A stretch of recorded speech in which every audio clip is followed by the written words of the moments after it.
ఒక ఆయన వాళ్ళ ఆవిడ ఆ రోజే చనిపోయింది. అన్ని కార్యక్రమాలు పూర్తి చేసుకొని ఇంటికొచ్చి అలా కూర్చున్నాడు. ఎక్కడి బంధువులు అక్కడ వెళ్ళిపోయారు. వాళ్ళ పిల్లలేమో వాళ్ళ పనుల్లో వాళ్ళు బిజీ అయిపోయారు. అతనికి మాత్రం ఏం తోచట్లేదు. ఇల్లంతా ఏదో పోగొట్టుకున్నట్టు, ఏదో చాలా బాధ వేస్తూ ఉంది. ఒక్కసారిగా అన్ని ఆలోచిస్తూ కూర్చున్నాడు. ఇల్లంతా చూస్తే చిందర వందరగా, ఎక్కడి వస్తువులు అక్కడే, తిన్న వస్తువులన్నీ అక్కడే, షింకు నిండా పాత్రలే అన్ని అలాగే ఉండిపోయాయి. అయ్యో, నా భార్య ఉంటే ఎంత బాగా ఉంచుకునేది, ఇంటిని ఒక అద్దంలాగా చూసుకునేది, మాకు కూడా ఏం కావాలంటే అవన్నీ చేసి పెట్టేది, పొద్దు నుంచి రాత్రి వరకు మా కోసమే కష్టపడుతూ ఉండేది. కానీ నేను ఏ రోజు తనని సంతోష పెట్టలేదు, ఒక్క రోజైనా పొగడలేదు, తనకి ఏం కావాలని నేను అడగలేదు. తను బాగాలేదు అంటే తినేసి పడుకో, ఏం పని చేస్తావు ఇంట్లో, పడుకో అని చెప్పేవాడిని. నేను అసలు ఏం పట్టించుకునే వాళ్ళని కాదు. నిన్ను బాగా చూసుకుని ఉంటే, కొంచెం ప్రేమ చూపించింటే ఎంత ఆనందపడేది అని అదే అప్పుడు బాధపడతాడు.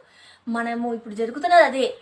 వాళ్ళు భార్యలు ఎంత కష్టపడుతుంటారో మొగుళ్ళకి ఎప్పటికీ అర్థం కాదు. ఎందుకంటే వాళ్ళు వెళ్ళిపోతారు, వాళ్ళు వచ్చేసరికి అన్ని రెడీగా ఉంటాయి. అప్పుడు వాళ్ళకి ఏం చేస్తున్నారు అనేది ఏమీ అర్థం కాదు.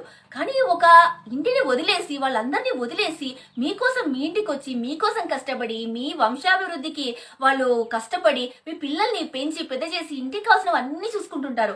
వాళ్ళ గురించి కూడా వాళ్ళు ఆలోచించరు. ఎంత త్యాగం చేస్తుంటారు. వాళ్ళు ఏం కోరుకుంటారు? మీ నుంచి చిన్న ప్రశంస, అది ఇస్తే చాలు వాళ్ళు ఆనందంగా ఉంటారు. మనుషులు ఉన్నప్పుడే బాగా చూసుకోండి, పోయాక మనం ఏం చేయలేము. భార్య చాలా విలువైనది. అది పోగొట్టుకున్న వాళ్ళకే దాని విలువ